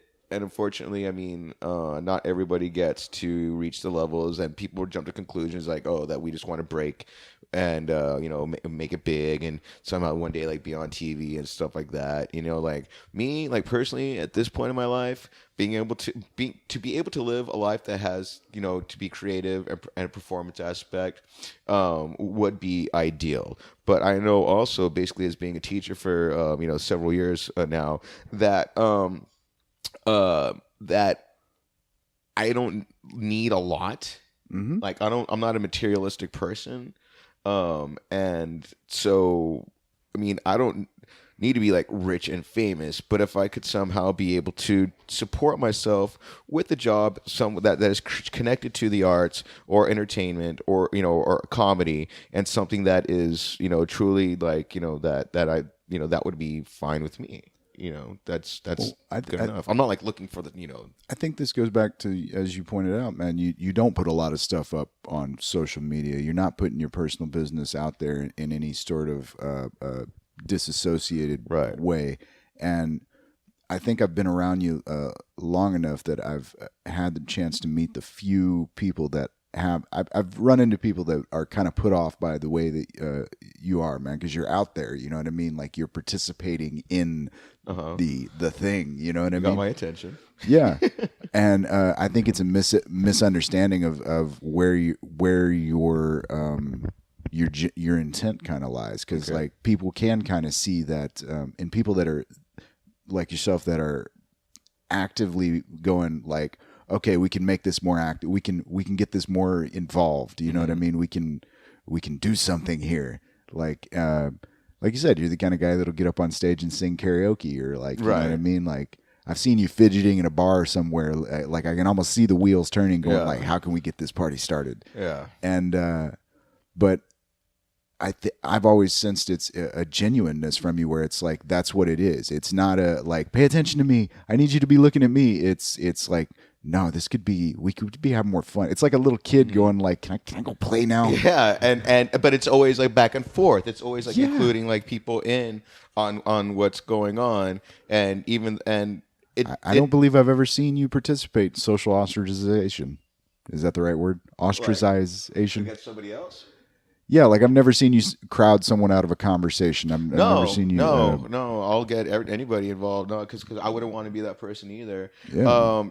And I'm very curious, truly, about how I might come across to people as a human being, like because, like I said, the few people I've ever seen that are off put by the way you act, I think it's a misunderstanding on their part of like they're suspicious of it. Like why are you doing this? But also, I think that.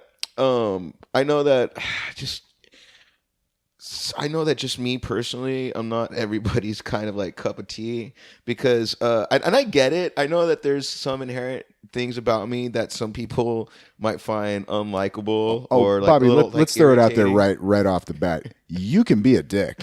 I'm not saying you're fucking Gandhi walking around, even Gandhi slept with the young girls. Yeah. So, I know yeah, and so I know there's things about me, and I'm curious about those aspects, because there have been people that I met in my life that right away I'm like, fuck this guy, and I don't even know. Like I maybe said like one, he might have said, or maybe I heard him ordering a drink a couple like chairs down. It's like, or why don't you something, like him? know? It was the tone of his Yeah, voice. just his face and the way he speaks. But and it- like, you know. Something that I want to interject there because I've been listening to everything you're saying and everything. I correct me if I'm wrong, but I'm just telling you the way you're coming off like now. It sounds to me like you care too much about what people around you think about you. And my only interjection, my only thing to that is, why, bro? Like, why? It's why? But I'm not done though. I'm getting to a point. Like, the question is why, but the thing that I would want you to understand, bro, and take it from me. My grandfather taught me when I was a kid, man. He told me, not everybody is ever gonna like you. Right. Jesus was perfect, and even he had people that didn't like him. You know what I'm saying? So what makes you think that you're better than Jesus? Okay, so what I'm gonna. So you say, why care what people think about you? It's not that I care what people think about me, because I'm not going to adjust myself to fit their expectations of who they want me to be. What I'm curious about is how maybe I come off, so therefore I might be able to analyze myself and in a performance-wise or like a comedy aspect, be able to maybe utilize those best parts of my character and what truly makes me like funny in order to try to present that. Right. So it's not so much like I care to the point where I'm going to change myself. I think in a sense, we have like having standards for yourself, you know, is still kind of caring what people think, you know, and so, and I'm just wondering, like, you know, like I said, meeting that guy like that, like complete stranger, whatever, is like, oh, I can't fucking stand this dude. I don't know why, but just like, I can tell, whatever. And then, you know what? And then I'm willing to let that person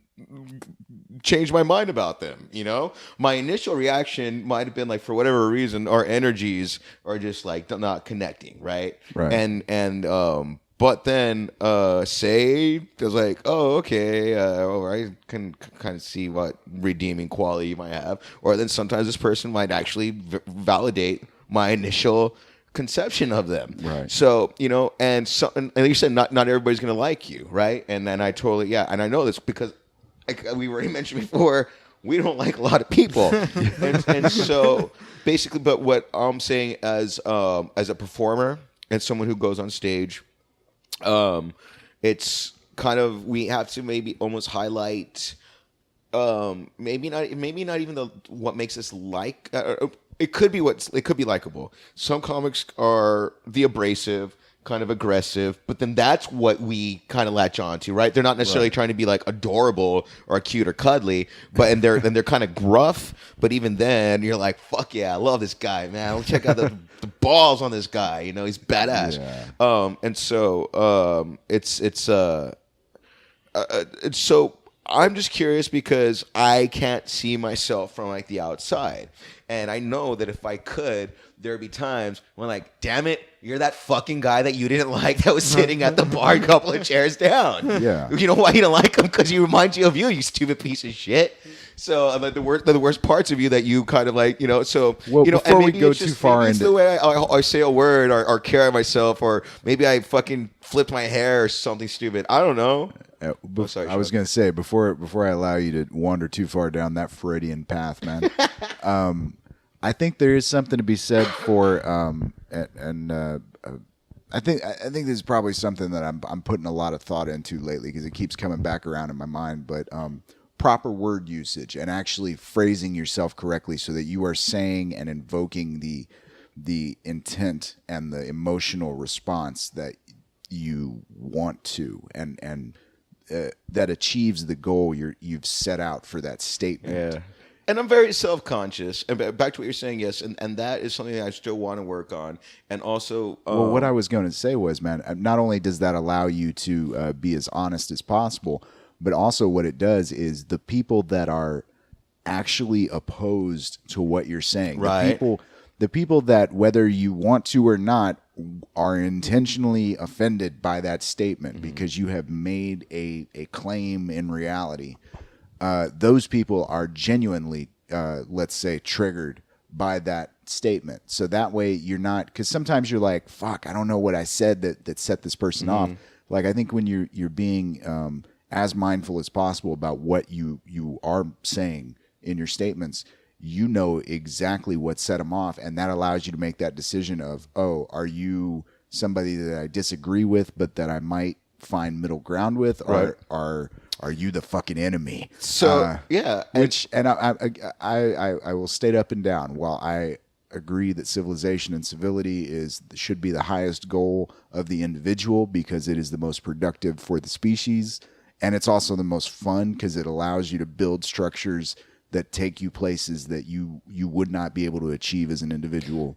Right. In what I was going to say was the idea that we should ever get away from that animalistic. There are certain things where the humans are pliable, and once we have set a certain goal, either personally or socially or something like that, there is something to having that ultimate line where it's like, no, if you're for the dissolution of, say, the social fabric, then we're going to have words. Right. And if those words go to blows, I'm willing to go that far because I have set that line.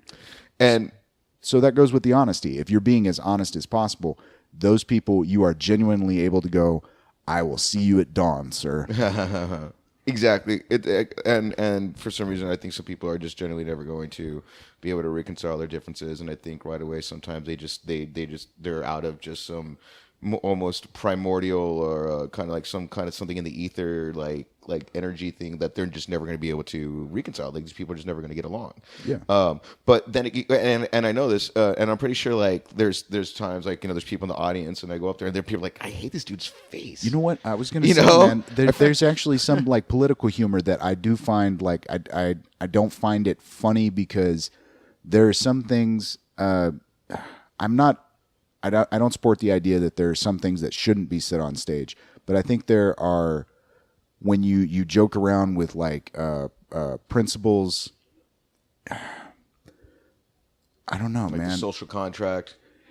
Yeah, man. It's like, look, man, it's one thing if we're playing around with the line just to show that the line is there, but when you're playing around with the idea of like intentionally provoking people also.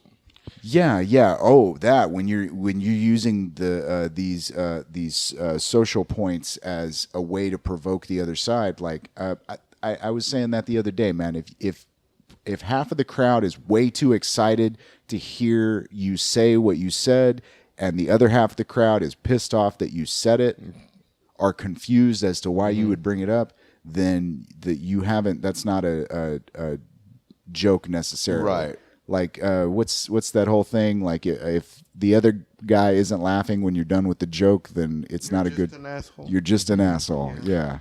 Well, I mean, it's there's so many things to navigate, and it always have like in the moment, you have to be kind of like always like one step ahead. And I think where I might have lost you guys, or where the biggest point of debate in the past conversation right now, was that the difference between like being self-conscious and being self-aware. Just to be clear, man, I'm not debating you, man. Of course not. I'm not feeling like that at all. I'm just trying to take us to the broadest place possible. What I want to be able to do is just kind of like explain myself without there being like any question as to where like I stand on this. Right. And what I just wanted to make clear is the difference between self-conscious and self-aware. Yeah. And I feel like when you're self-conscious, you hold yourself back, and you're afraid of and then you're going to try to be somebody that you're not. When you're self-aware, you're kind of you're sensitive, but not you're like emotionally sensitive. You're sensitive like to the world around you, and also like your own place in it, and sort of the interaction with people that might be that are going to be the best for you and make you a better well-rounded person. So I'm trying to become more self-aware. I think I have a lot of recordings of myself. I wish I had recorded last night's show because it went pretty well, and there were some things that were like in the moment that kind of spontaneous moments that were really badass, and I wish you want to hold those are the kind of things that you want to be able to hold on to and maybe weave them in there organically into your material. Right. so just what I just want to know, or my challenge for me is I want to work on my voice and what makes me naturally funny. That thing, like when you say something and everybody starts laughing and you are not even meaning to be funny at all, but people just think it's naturally funny just because of the way you said it, or something that came out of the organic thing that we were talking about. But there was something, but even then, it's like you weren't even intentionally like making a joke, even if it's like even if when we do joke around, we're natural about it. This is just like you just say something. Maybe you showed a little bit of annoyance or aggravation at something or whatever, like just some kind of observation. You say it, and next thing you got all these people laughing, and you're like, wait, rewind. What was that? What did I do? I need to know, because I need to take that on stage, because I need to be able to do that all the time. Because there's some people out there whose just voices in themselves are truly naturally hilarious. The cadence, the tone, the inflection, and right now I feel like I'm more of like a material, like just like kind of like relying on material and the joke, as opposed to being able to harness whatever might be funny naturally about my personality that makes me funny in those other situations that are not planned.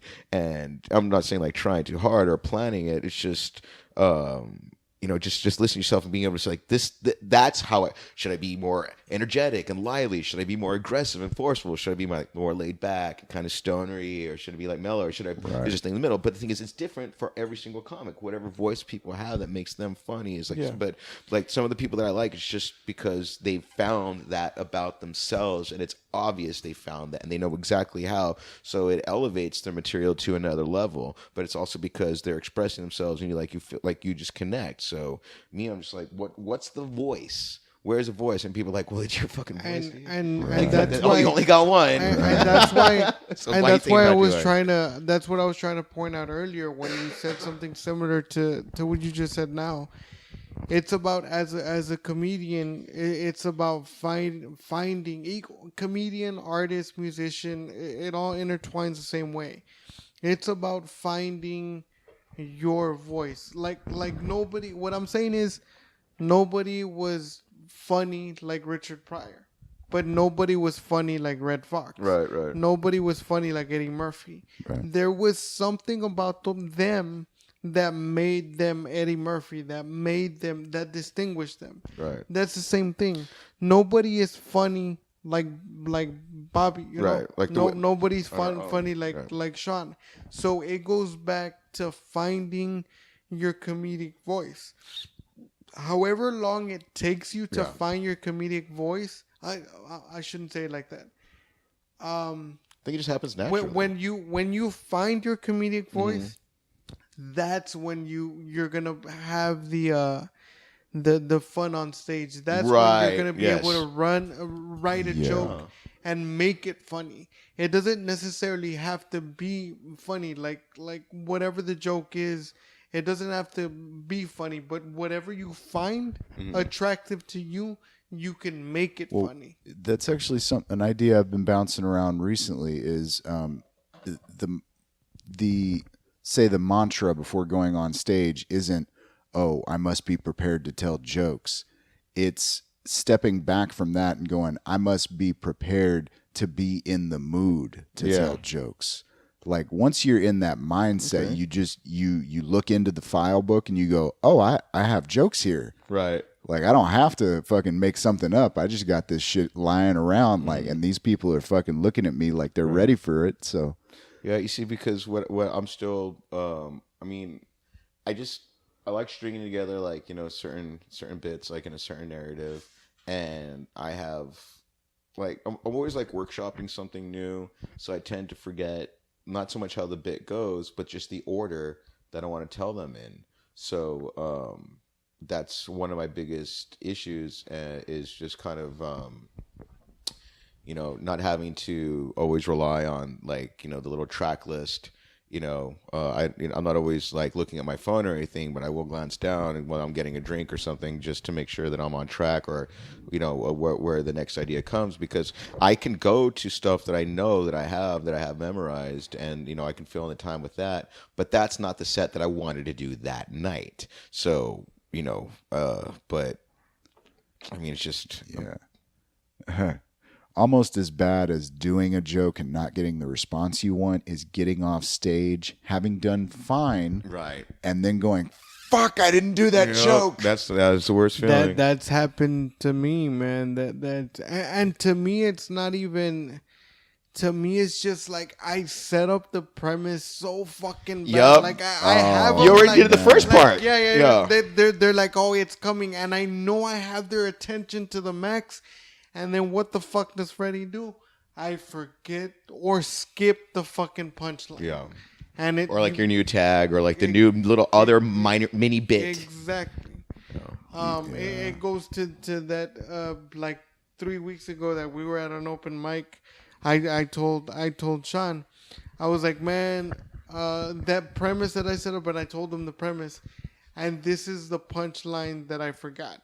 And it sucked because it killed it for me because I had 2 punchlines back to back. And even Sean told me, she was like, oh, yeah, that would have been That would have been funny. pretty awesome, right? Yeah.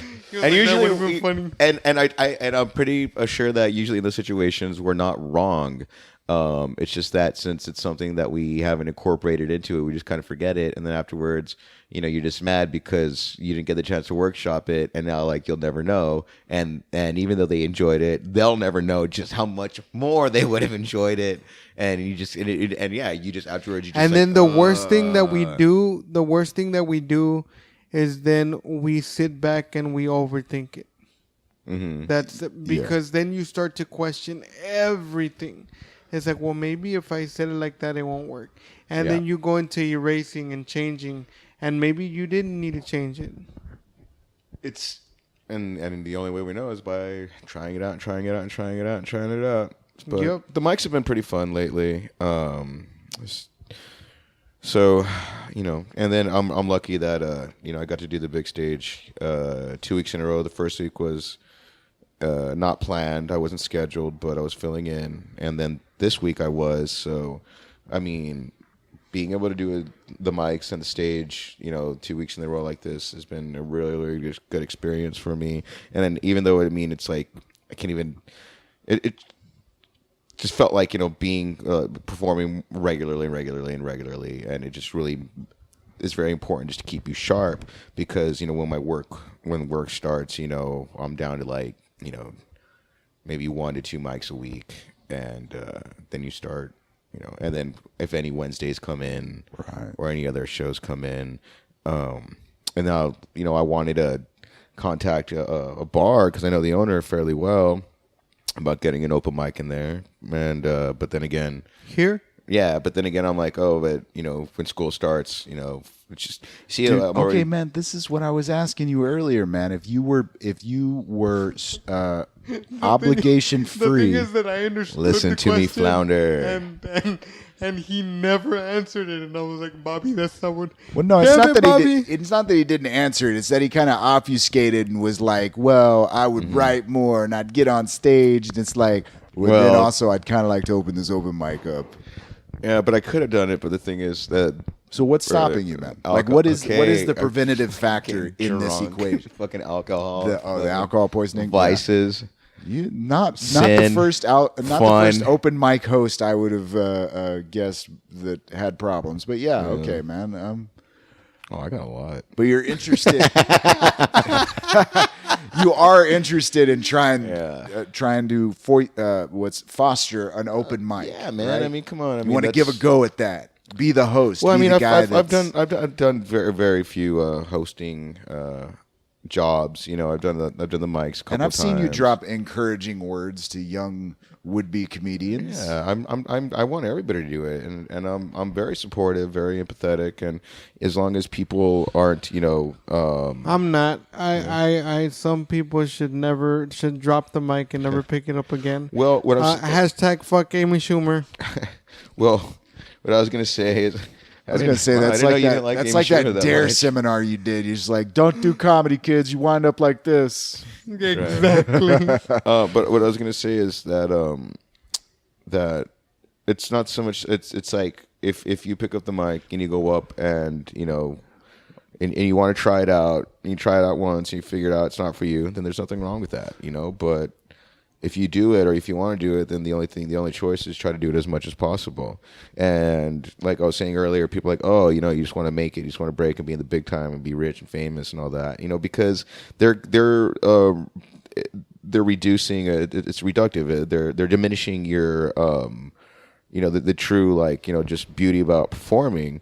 And I'm like, nah, man, I'm fucking old already. Like, seriously, those kind of, like, I'm just trying to live with myself now and just, you know, it's kind of feel like creative and enjoy it because, you know, I realize, hey, man, if nobody tried, then nobody would be successful. Well, all right, man. Out of all the tragedies and the little pitfalls along the way, one of the saddest things I've seen so far doing this nonsense is people that are genuinely creatively good and funny and productive. And it's just like, fuck, I want to see if you're doing this at 6 months in, I want to see how you're doing it fucking 3, 4, 5 years. And they never come back. And yeah, man. And some of them along the way, you can see why they stopped doing it. And you're like, all right, I understand. I don't get it, and I think you're wrong. Right. But I understand. Mm-hmm. Well, I mean, yeah, it's just, you know, it keeps on, whether you want to keep on doing it, keep on going back to it. The small successes that I've had along the way and the people that I've met and the compliments I've gotten are pretty nice. And it's like, it's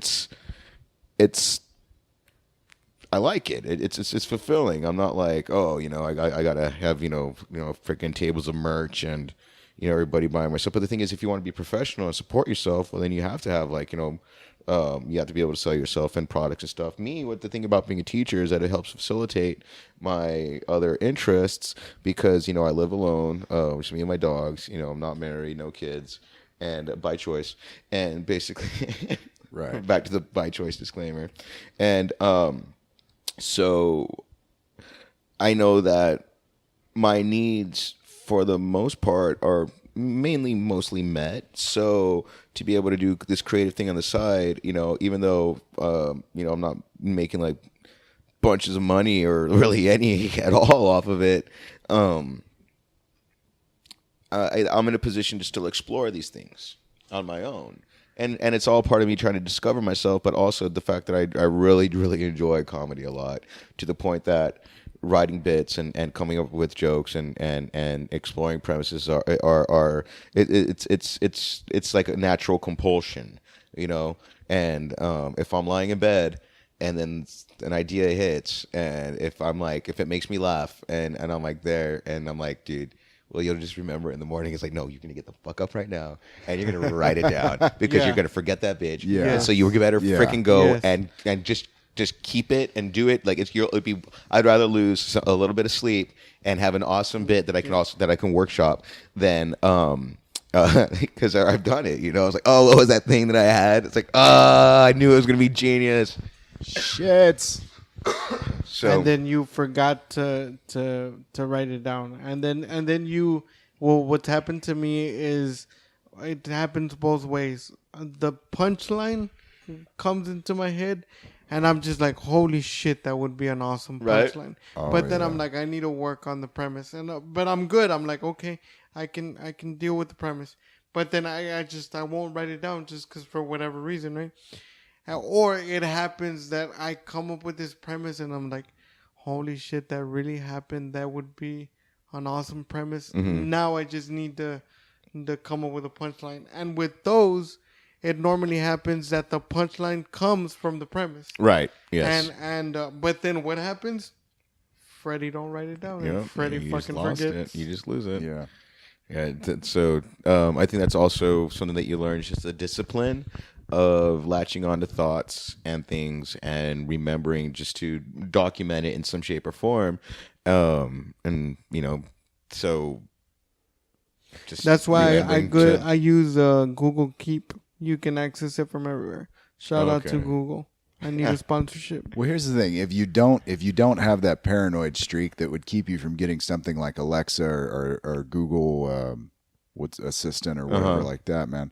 Like, those are fucking perfect, man, because more than a few times I've found myself just muttering the entire bit to myself in my head. Yeah. Or so you can say, Alexa, record this, and then, like, you tell her the bit, and then she responds, You're not funny, you piece of shit. Go kill yourself. Your premise lacks creativity. Right. You did not follow the rule of 3. Does not make any sense. But when in doubt, reference Clinton. right. That's good. I was gonna say, man, as far as like, all right, one of the things about like writing stuff down is this stems from one of those thoughts that like I'm having in the background. Like I was thinking about this the other day. I listen to podcasts and I can hear the thoughts that I was having in my head while I was recording the damn thing. And some of those, you know, you got to write those down too, man. What I was going to say was, they always tell you got to find your voice, but one of the things they don't tell you is that part of that process is finding out what fulfills you about the process itself, man. Is like what are you actually finding stimulation and fulfillment in from telling jokes? Is it being on stage? Is it having people look at you? Is it the laughter itself? Is it the joy of putting together the puzzle that is a joke and then getting that? That's a big part of it for me. Because there's a big part. There's I mean, because the performance aspect is enjoyable, but it's out of the whole thing. It's also the part that I tend to I'm not gonna say fear or dread, but it's the most. It's the part that gives the most anxiety. Hey, folks, this is Sean. And this is Freddy. We had some technical difficulties. The sound card filled up on us, so yeah. Let's just assume that Bobby had some insightful and informative information to share there, and you will never know what the fuck it is. But that should keep you interested for the next time we have him on our podcast again. Yeah, we're going to have our first Saturday special coming up this weekend with special guest Maddie Moore. She's a local female football player, one of them girls that likes to tackle people. Yep. So we will have her on our latest episode, and that should be Saturday, right, Sean? Yes, if you're listening to this when it first comes out, that will be Friday. That means tomorrow you will get to listen to Maddie's lovely voice, and we'll be asking her questions and all that good stuff. So make sure that you do please stay tuned for all that information and much more. Yes, and of course you can always find episodes of this podcast at shoutengine.com/bouncing brains. You can also find Bouncing Brains on YouTube. And you can find me, Freddy G, on Instagram, Facebook, and Twitter. Across the board at Freddy G. And you can find me at hatfieldstandup@gmail.com, as well as on Facebook and Twitter. Thanks for listening, folks. Until next time. Peace.